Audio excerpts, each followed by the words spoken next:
Hello everyone! Welcome back to my channel or welcome to my channel. My name is Pearl. Ngayon ay papakita ko po sa inyo yung pag-ani ng aking mga blueberries. So ayan po, sabi ko ng aking asawa na yung paghawak niya ng camera, hindi yung isang ano lang, kundi doon din, doon. Kaya sabi niya, hayaan mo nga ako at ako ang mag-video, hindi ikaw. Kaya yun, pinabayaan ko na lang siya. So yan po yung aking blueberries na yan, ay binili ko siya nung 2 years ago. Nung nabili ko siya, may mga bunga na siya. Tapos last year, nung namunga siya ulit, bali siguro 10 piraso lang yung naging bunga niya. Hindi ko alam kung bakit. So mabuti na lang tong year na ito ay talagang napakadaming bunga ngayon. Nung una, pinagkakain sila ng mga kinakain ng mga ibon.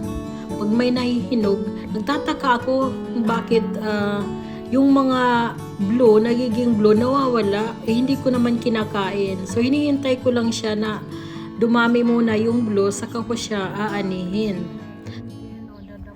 Yan, nagre-reklamo na naman ako sa asawa ko. Sabi ko, wag kang namang tatayo dyan. Iba-iba namang location kasi ay position para makita din naman yung ibang mga tanim ko, hindi lang yung mukha ko. Kaya, yan nga po mga sangkay, naano ko na, yung ngayon, naani ko na yung aking mga blueberries. Hindi naman siya masyadong karamihan kasi isang ano lang yan, isang puno. Pero masaya talaga ako ngayon dahil maraming blessings na ibinigay. Ang daming mga bunga. Ang ginawa ko mga sangkay, nilalagyan ko siya ng fertilizer. Kasi pagdating ng winter, nawawala naman yan yung mga dahon. Hindi naman kumpletong nawala yung dahon, pero hindi na siya namumunga. Pero tumutubo sila ulit, or nagkakaroon sila ng sanga pagdating ng spring. Ang spring dito ay nag-umpisa ng April ba?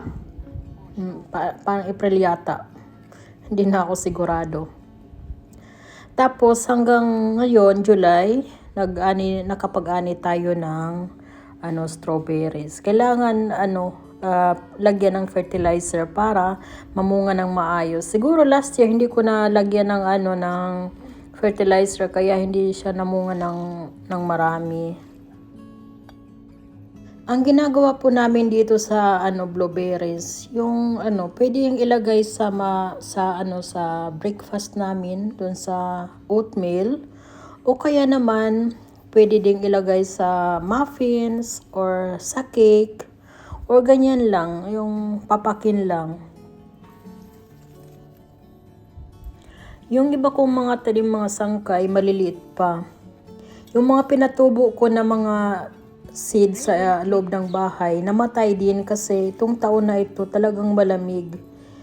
Ang tagal ng yung uminit ba. Siguro 1 linggo pa lang na umano siya, talagang uminit ng mainit.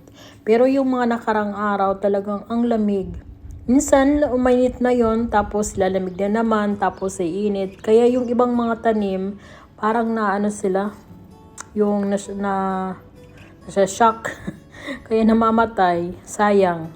Kaya ang ginawa ko, nagtanim na lang ako ulit ng ibang mga tanim kagaya ng string beans. Nagtanim ako ngayon pero maliliit pa rin.